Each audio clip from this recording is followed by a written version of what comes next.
So we've crossed over twice, both times San Luis. No problems, no hiccups. Drove through. They looked in the back. Minimal. Yeah, if you have Minimal nothing to search. hide or nothing to, we weren't bringing over any alcohol, no guns, nothing, no marijuana, nothing like that. So when they want to look in the back, I've never had an issue letting them look in the back. I always pack the truck a little bit messier when we're going to cross over because it just makes them want to rifle through it even less. And not that I don't want them rifling through it, it's just if they decide, oh, I want to look at everything, then it's just more time I have to spend at the border unpacking, repacking. But so far, it's never been an issue. Yeah, they don't even ask us. They don't even notice moves. No questions about her. We stayed in San Felipe. Yeah, right on the beach. Right on the beach. Free On the beach. Free campsite. Yeah, for the first time we just stayed one night because we were meeting friends to the halfway point to Bay of LA. The second time we were just left there and we were there, 4 nights? 4 or 5 nights. And if you're going to go and camp in those spots, make sure you have an air compressor with you because there was quite a few people that were camping there as well, either on their way back up north or kind of a stopping point on their way south. But we were quite lucky because we did bring an air compressor, so we're able to air down our tires and park directly on the beach as opposed to where most other rigs have to park on the flat hard spot, because as soon as you touch that soft sand, if you're not airing down, you're getting stuck 100%, or if you don't have four-wheel drive, you're getting stuck every time. So we're lucky enough that we're in a rig that we can air down and get a primo spot directly on the beach, walking out of our tent, ocean front. So soft sand. Yeah, very soft sand that likes to get everywhere. And there were only people came and went, but max there was only ever 5 other people there. So we had quite a bit of privacy, even just because we were right on the soft sand and no one else wanted to risk it. Yeah, we noticed and we spoke to quite a few people that were there when we were there, and we noticed that a lot of them were either heading back up north and that was their last stop before the 2-hour trek to the border, or some people were heading south and that was kind of their first stop after the border, because it is kind of the perfect spot. You're two or so hours from the American border, so it's a good kind of spot to stop and regroup and figure things out. And that's kind of what we used it for. Was we stopped there for a few nights. We knew where it was, so we didn't have to look for a spot, and we were able to kind of just get settled in a little bit, kind of relax on the beach, and then figure out what our next move was, which worked out well because we met some friends with kids that are around Wilder's age and Fox's age. So we kind of convoyed with them now to our next spot. So we're heading to Guerrero Negro, a few hours away, but we're going to camp halfway there just because our friends don't want to do longer road trips. And to be honest, when you're in Mexico, the roads are absolutely horrible and super narrow. So we've been driving the speed limit, which is about 80 kilometers an hour, which I think is in the range like 55 miles an hour. So we're not going fast. However, our fuel mileage has gone way up, and it's just, the scenery is actually beautiful out here. So I don't really mind. As you can see, we're hitting bumps right now. I don't really mind taking my time, doing the speed limit. It's just another way to stay off the radar of getting pulled over, stuff like that. Because we don't have Mexican plates, you're automatically a target. If you have rental plates or out of Mexico plates, even out of state in Mexico plates, you just become a target, and they'll look for whatever reason they need to pull you over. So it's just follow the speed limit and enjoy the views, really, is kind of how I like to do it. That being said, we have not seen any policia No. on the highway. no police on the highway so far. The furthest we went down was Bay of LA, and I've never seen. I saw one police cruiser just outside San Felipe, and that's it so far. San Felipe is nice too because it has some amenities if you need to stock up before you go. 7-Elevens and You can taco do places, laundry. pizza, laundry, Yeah. pharmacy. We got some gorditas. Oh yeah, that's one thing Delicious. we didn't do last time. I love gorditas. If you don't know what those are, check them, look them up. But it's basically just a pancake with meat inside of it. It's grilled. It's delicious. Very good. Yeah. So now we are on our way to meet up with our friends that we met. We've been so lucky. We've met like really good people. Yeah. I've said that before, but we have like-minded people that like to camp on beaches.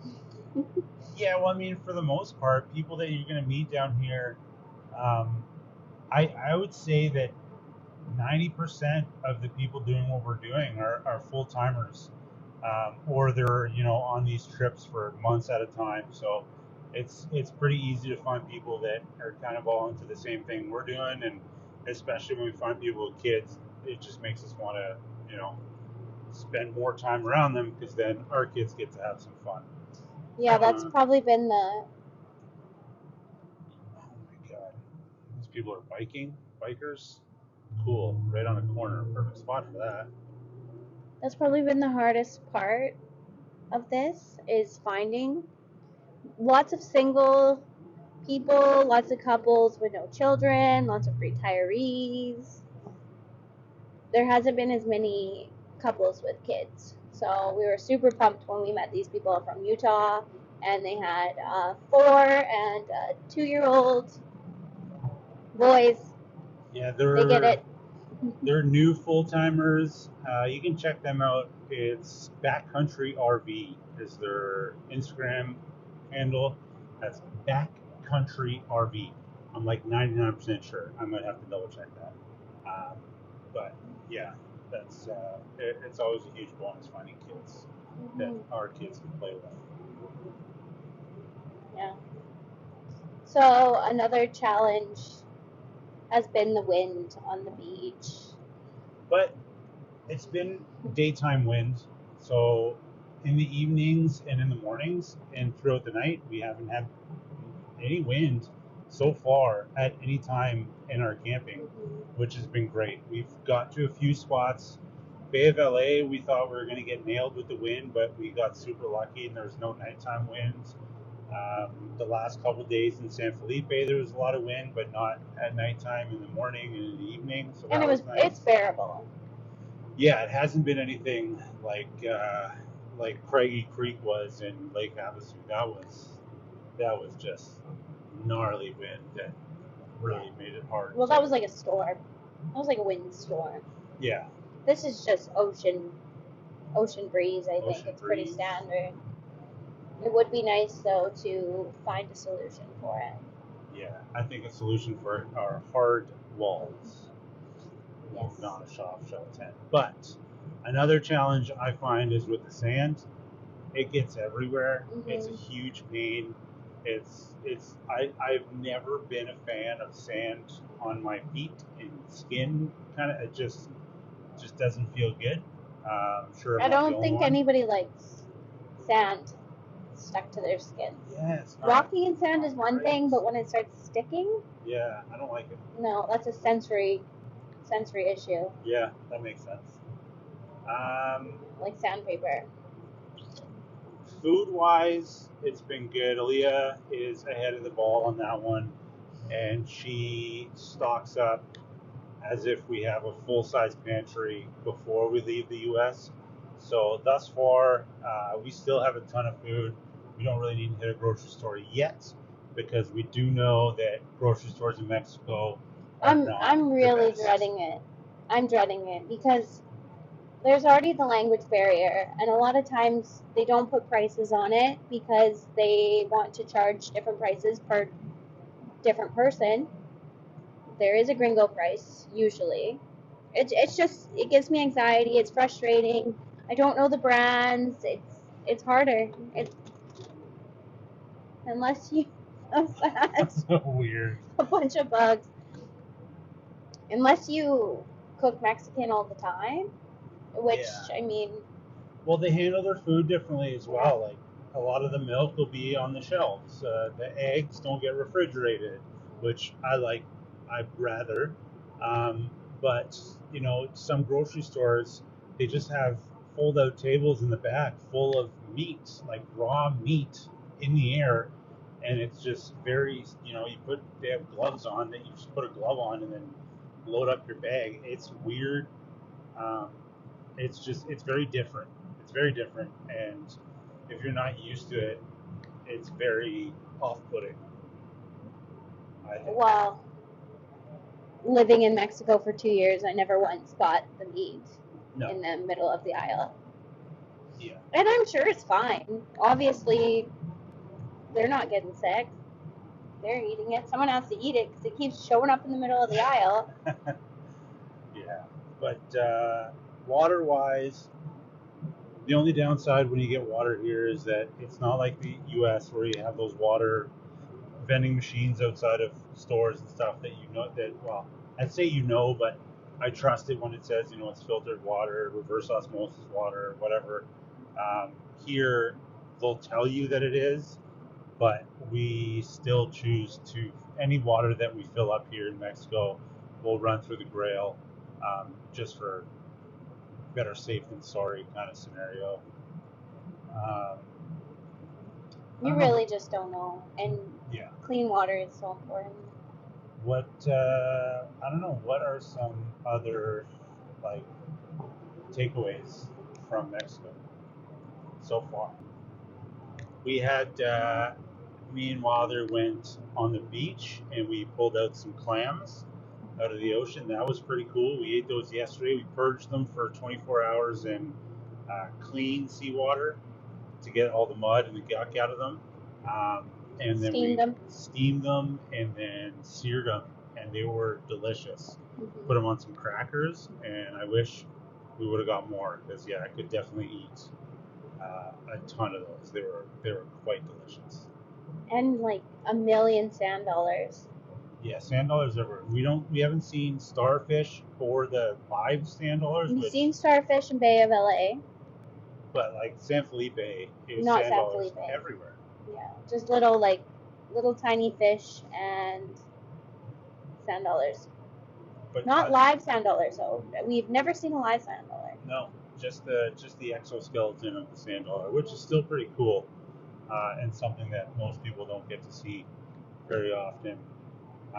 While we're down here, we want to get some whale watching in if we get on the west coast, and I don't know that there's too much.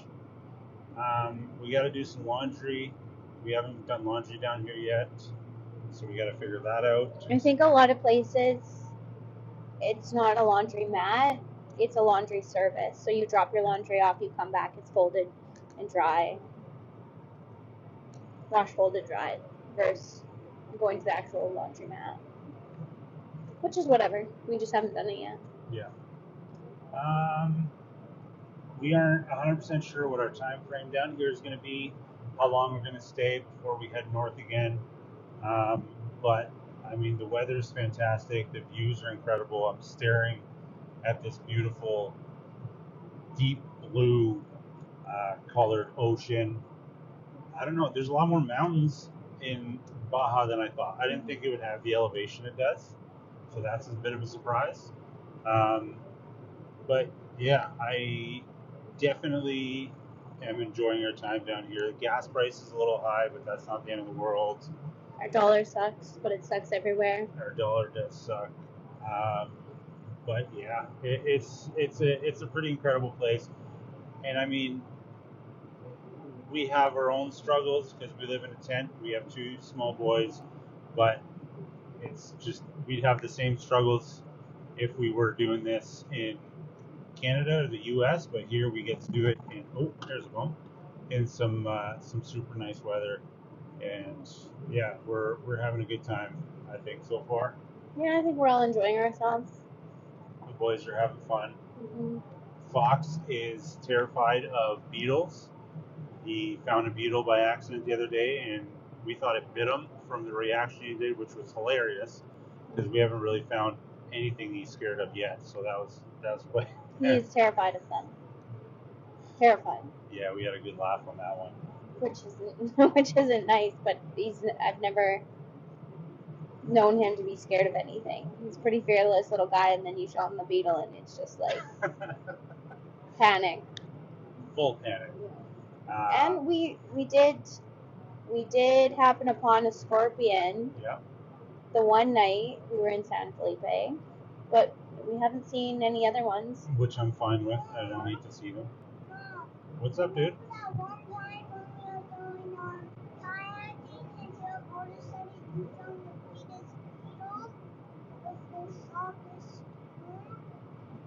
Oh, when we were living in Mexico, we saw the big. I think it was a rhino beetle on the. Wilder just woke up from his nap, and Heard beetle talk. Yeah, heard beetle talk. So he reminisced about. I don't know how you remember stuff. This was like 2.5 years ago. We were kayaking in lagunas in Mexico, and we saw this huge horned beetle or whatever, rhino beetle or whatever it was. It was pretty gnarly. Yeah, I don't want to get bit by any beetle, dude. But yeah, so far the Mexico trip has been a success. Yeah, Wilder got bit by a beetle that he was trying to save. A pool beetle. Pool beetle. No bugs. Yeah, no mosquitoes. No, like the odd fly, but no bugs. Which is a huge win. With the nice weather, you expect bugs, and none. Our second little mutant has now woken up. I'm hearing him start to rustle in the back, so we'll end this video on that note. But so far, Mexico is a raging success. We've had nothing but good times down here. We're having a blast. If anybody has any questions or comments or wonders about Mexico that you guys want to drop in the comments, that'd be awesome. Yep, GPS wants us to keep right. But yeah, let us know what you think, questions, whatever it is. Feedback on the last video was awesome. Wilder wants to make his own video, so I think we'll let him make a video as well. Maybe we'll post it depending on how crazy he gets. Any last thoughts, Aaliyah? No. No.